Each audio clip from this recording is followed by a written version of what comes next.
Hey friends, welcome back to another video on this channel. I hope you enjoyed the last video where I broke down one of my new songs coming out next month. I had a bunch of fun making it, so I'm quickly back again making another video. This time it's gonna be a little shorter video. Today we're gonna talk about how I mix my drums for my sleepy lo-fi tracks. I'm gonna talk about how I mix the individual tracks, and then I'm also gonna talk about how I mix my drum group all together. So yeah, let's just dive in. Okay, so here we are in the project we're gonna talk about today. First, let's hear how the drum sounds where I've mixed the individual tracks but haven't mixed the group together. Let's hear how that sounds. And then halfway through the groove, I'm gonna turn on my drum bass, and then we're gonna hear how it changes in the sound. So this is without the drum bass. I'm gonna try and turn on the drum bass in 3, 2, 1.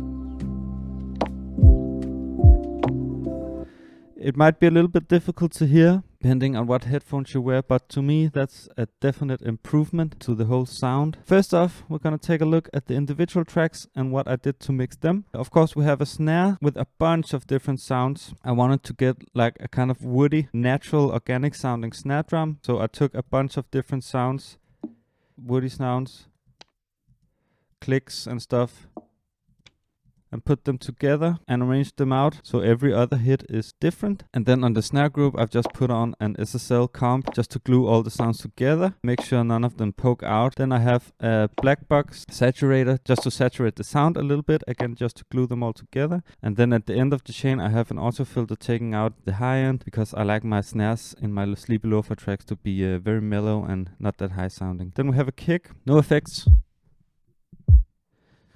The only thing I did to it was make it fade in a little bit because I thought it was a little bit too punchy. So I just made a little bit of a fade in to make it a little bit more soft. Then we have this hi-hat, brushy kind of group with a couple different sounds. We have a brush sound here, and then another brush sound, and a standard hi-hat. Very low in the mix. Then on that group I have an EQ taking out some of the low end because we don't need it, and then some of the high, extreme high end above 18K that we don't need either. Then I have an OTT, just pulled it in, stock Ableton plugin, and then just reduced the amount to 7% just to make it a little more bright and a little more clear in the mix. At the end of that chain I have another black box saturator just to saturate the sound again, make it glue together. So that's how the drum groove sounds without any processing on the whole group. Now, let's take a look at what I did to the drum group. One important thing I always keep in mind when I process my groups is whenever I put on a new sound, a new effect, I check the level, the decibel level, to make sure that the dB stays the same after going through the effect as it was before. So I always use this plugin called Span, where I can monitor the levels. So without any processing on the drum group, I can see that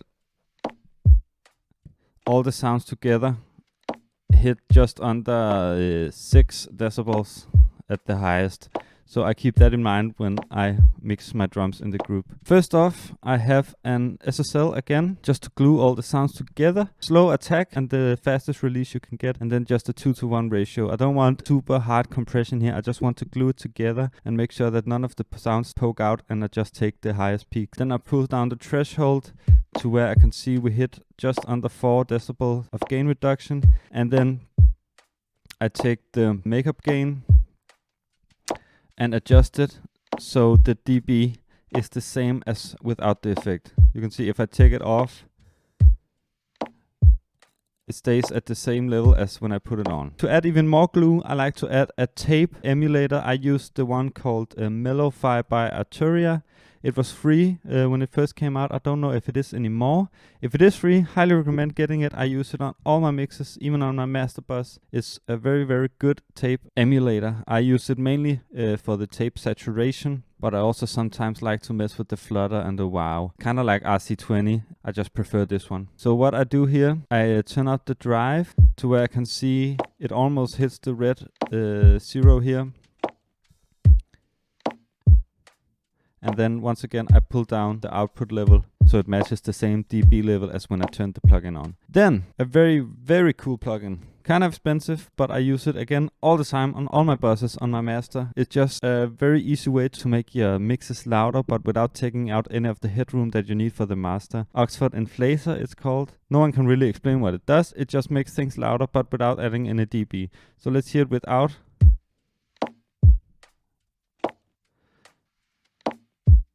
And pay attention to the span in the background here. The dB stays around 8 or 10.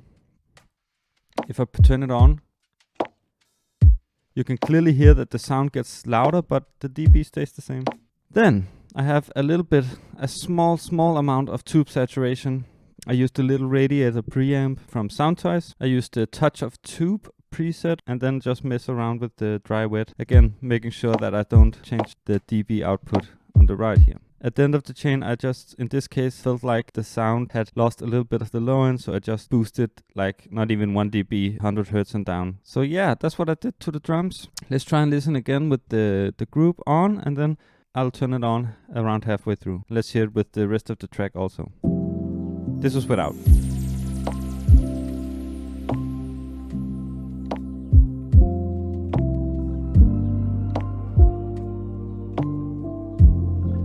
And then with.